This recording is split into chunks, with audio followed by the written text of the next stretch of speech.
Pinag-usapan kanina ng aking kasama si Atty. Alex Lacson na mahalaga ang halalan.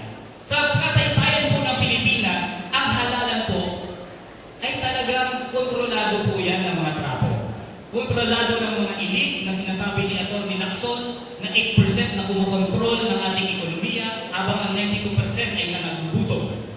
Kontrolado po nila yung eleksyon. Kaya pag eleksyon po ay magpapapalakpakan po yan at magpapapadyakan. Dahil hindi po makakapasok ang taong bayan dyan dahil wala pong pera ang taong bayan upang labanan sila. Kapag sinabi ng isang presidente daw na kapag may threat na walang eleksyon, magagalit din po kasama natin ang mga trapo dahil gusto nila mayroong eleksyon at sila rin ay makakapagtakbo sa eleksyon. Bakit? Hawak nila at kontrolado nila all through the years ng eleksyon dahil sila po ang may pera at alam naman po natin ang eleksyon sa Pilipinas ay napakamahal.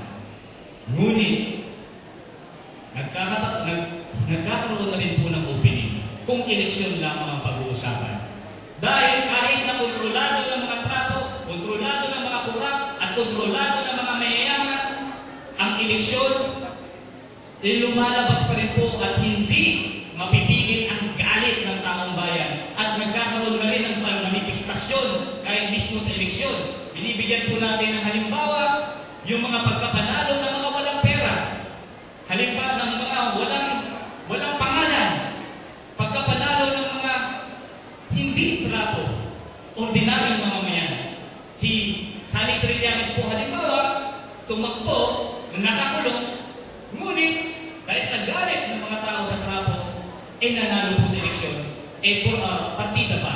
Dahil kahit na nadaya siya, hindi pa rin lubusang nadaya at mapareduce ang kanyang boto.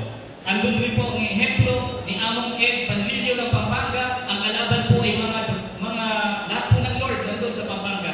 Lahat po ng Lord. Gambling Lord, drug Lord, lahat po ng Lord. Ang pinaka-Lord po nila yung nasa Malacanang. Kalaban po ni Ed Panlilio ang mga Lord sa Pampanga.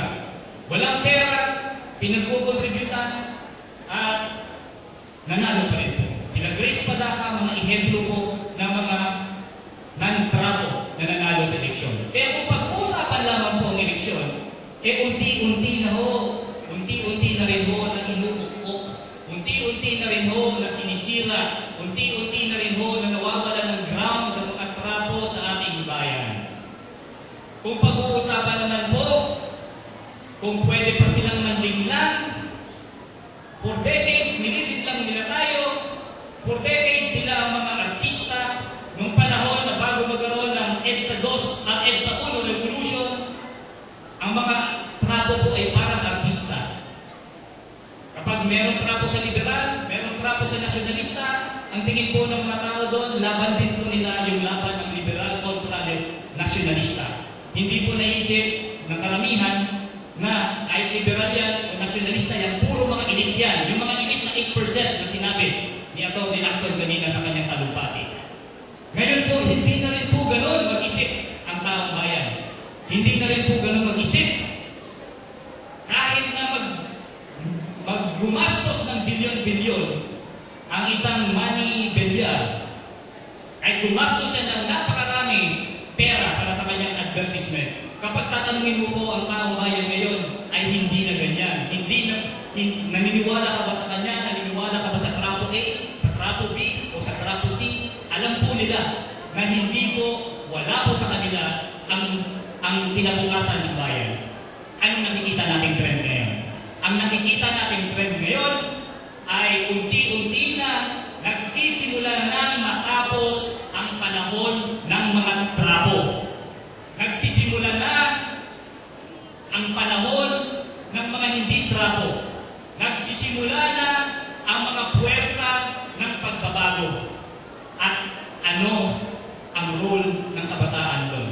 Alam po natin ngayon na yung mga victories ng Among Ed, mga victories ng mga tulad ni Trillanes, hindi pa ho ito kompleto victory. Kahit pa paano, meron pa rin pong counter-attack laban sa mga trapo. At hindi pa ho nababago ang buong bayan. Huwag po tayo magkaroon ng ilusyon.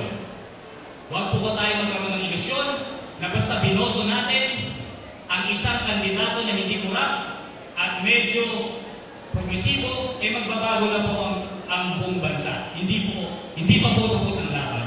Pwedeng masimulan ng pagbabago pero hindi pa po tapos. Nakikita natin na hindi pa tapos, nagsisimula pa lamang. Ano ang mga kinakailangan? Ang kinakailangan,